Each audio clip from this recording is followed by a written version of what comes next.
તો આપણે ટકાવારીની અંદર આજે ઇલેક્શન એટલે કે ચૂંટણીને લગતા દાખલા જોઈએ. ચૂંટણીની અંદર અલગ અલગ પ્રકારના ઘણા દાખલા આવે છે.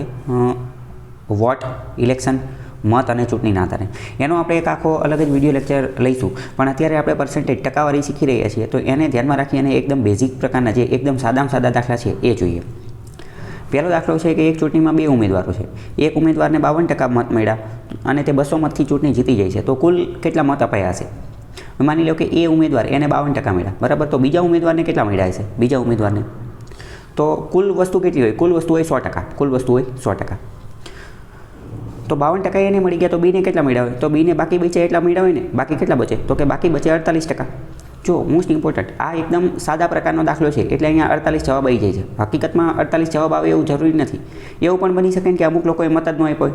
એવું પણ બની શકે કે જેટલા મત આપ્યા હોય એમાંથી અમુક મત જે છે એ રદ કરવામાં આવ્યા હોય. તમને એવું લાગે એવું કેવું?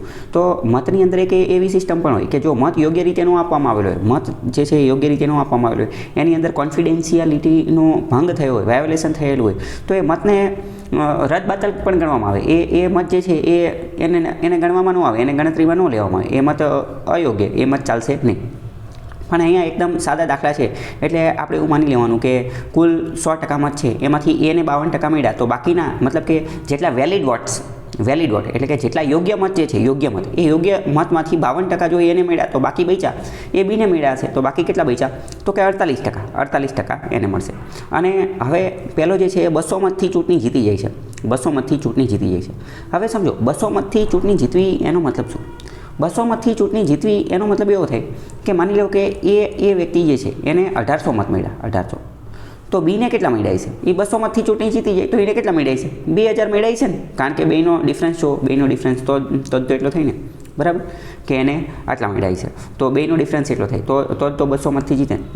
બીજું ઉદાહરણ લઈએ. માની લો કે બીજા જે છે એને માની લો કે 5000 મત મળ્યા, 5000. તો બીજો જે છે, જે જીતવાવાળો જે છે એને કેટલા મળ્યા છે? તો કે જીતવાવાળાને 5200 મળ્યા છે. 5200 તો 200નો ડિફરન્સ આવે ને. એટલે કે ઇન શોર્ટ આપણે વાત કરીએ તો 200 જે છે ને, 200 મત એ ડિફરન્સ છે, એ તફાવત છે. એ શું છે? તફાવત છે. કોની વચ્ચેનો? બંને ઉમેદવાર વચ્ચેનો. એ ઉમેદવાર અને બે ઉમેદવારની વચ્ચે વોટનો તફાવત કેટલો છે?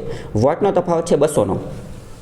પણ હવે આપણે વાત કરીએ કે એને ટકામાં કેટલા મળ્યા છે? તો ટકામાં છે 52% અને બીને કેટલા છે? તો કે 48%. તો ટકાવારીમાં આ ડિફરન્સ કેટલો છે? તો કે ટકાવારીમાં આ ડિફરન્સ છે ને, ટકાવારીમાં આ ડિફરન્સ જે છે એ 4%નો છે. એ કેટલાનો છે? 4%નો. તો શું આપણે એવું કહી શકીએ કે 4% મત એની બરાબર થાય 200? કારણ કે મતની અંદર ડિફરન્સ 200નો છે, જ્યારે ટકાવારીમાં ડિફરન્સ 4%નો છે. તો ઓબ્વિયસલી આપણે કહી શકીએ કે 4% બરાબર 200. તો આપણે કુલ મત ગોતવા છે, તો કુલ મત કેટલા હોય? કુલ મત હંમેશા હોય 100%. કુલ મત હંમેશા કેટલા હોય? 100%. તો હવે આપણે ડાયરેક્ટ 100% ગોતી લઈએ. હવે આમાં તમે ત્રિરાશિ મૂકી શકો. ત્રિરાશિ કઈ રીતે મૂકવાની? સાલો પહેલાં મેં ચલાવી દીધું હતું કે પહેલું પદ છેદમાં જવા દેવાનું અને આ બંનેનો ગુણાકાર કરવાનો. પણ આપણે એવું કરતા નથી. આપણે ડાયરેક્ટ હિસાબ કરવાનો. આ 4નો અહીંયા ડાયરેક્ટ હિસાબ થાય. 4નો ડાયરેક્ટ હિસાબ શું થાય? કેટલા ગણા છે? તો કે અહીંયા 25 ચોક 100 થાય, તો 25 ગણા છે.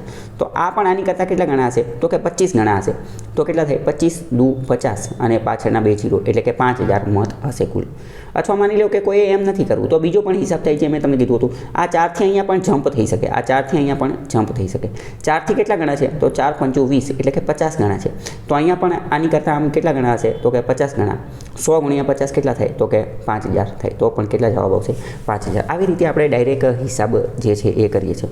આ ટ્રીક, આ વસ્તુને ખાસ યાદ રાખજો. જ્યારે પ્રોફિટ એન્ડ લોસની અંદર પણ ડિફરન્સ, તફાવતવાળા દાખલા આવશે ત્યારે પણ આપણે સેમ આ ટ્રીકનો ઉપયોગ કરીશું કે જેમાં પ્રોફિટ અથવા લોસનો તફાવત રૂપિયામાં આપેલો હશે, રૂપિયામાં, અને આપણે એની ટકાવારી ગોતી લઈશું અને એની ડાયરેક્ટ સરખામણી કરી અને મૂળ કિંમત અથવા વેચાણ કિંમત અથવા નફો અથવા ખોટ જે કંઈ પણ કીધેલું હશે એ બધું આપણે ગોતીશું. ઇન શોર્ટ તમે એટલું યાદ રાખો, આપણે કોઈ પણ રીતે કોન્સેપ્ટ સમજો. આપણે કોઈ પણ રીતે શું કરવાનું કે જે ડિફરન્સ, તફાવત આપેલો છે ને એ ગોતી લેવાનો. પહેલાં શું ગોતવાનું? ડિફરન્સ.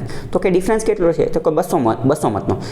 નફો ખોટની અંદર આપણે એ ડિફરન્સ કોનો ગોતશું? કાં તો નફાનો અથવા કાં તો ખોટનો, જે આપેલો હોય એ. તો અહીંયા ડિફરન્સ ગોતી લીધું. હવે આ ડિફરન્સને આપણે પર્સન્ટેજ એટલે કે ટકાવારી આરે સરખાવવાનું. તો કે ડિફરન્સ અહીંયા પર્સન્ટેજ ટકાવારી આરે કેટલો હતો? કે 4% હતો. તો બસ આ બે વસ્તુ મળી ગઈ એટલે તો પછી આપણો ખેલ આસાન થઈ ગયો. પછી તો આપણે ગેમના હીરો બની ગયા. એકવાર ટકા અને ડિફરન્સ મળી ગયો તો એના આધારે 100% આરે સરખાઈ લેવાના. સેમ નફો ખોટમાં પણ આ જ વસ્તુનો ઉપયોગ કરીશું. બીજો દાખલો છે કે એક ઇલેક્શનમાં 2 ઉમેદવાર હતા, એક ઉમેદવારને 40% મત મળ્યા અને એ 160 મતથી હારી ગયો. તો હવે આપણને ખબર પડી ગઈ 160 મતથી હારી ગયો એનો મતલબ શું કે ડિફરન્સ 160નો હશે. ડિફરન્સ કેટલો હશે? 160નો હશે. તો હવે વિચારો એક ઉમેદવારને 40% મત મળ્યા, તો બીજાને કેટલા મળ્યા છે? તો કે બીજાને 60% મળ્યા છે ને. બીજાને કેટલા મળ્યા છે? 60% મળ્યા છે. તો જ 100% થાય. બીજાને કેટલા મળ્યા છે? 60% મળ્યા છે. તો તમે વિચારો બંને વચ્ચે ડિફરન્સ કેટલાનો છે? એકને 40% મળ્યા અને બીજાને 60% મળ્યા, તો બંને વચ્ચે ડિફરન્સ કેટલાનો છે? 40માંથી 60, 60માંથી 40 બાદ કરીએ તો 20%નો ડિફરન્સ છે. કેટલાનો ડિફરન્સ છે? 20%નો ડિફરન્સ છે. ટકામાં ડિફરન્સ 20%નો છે.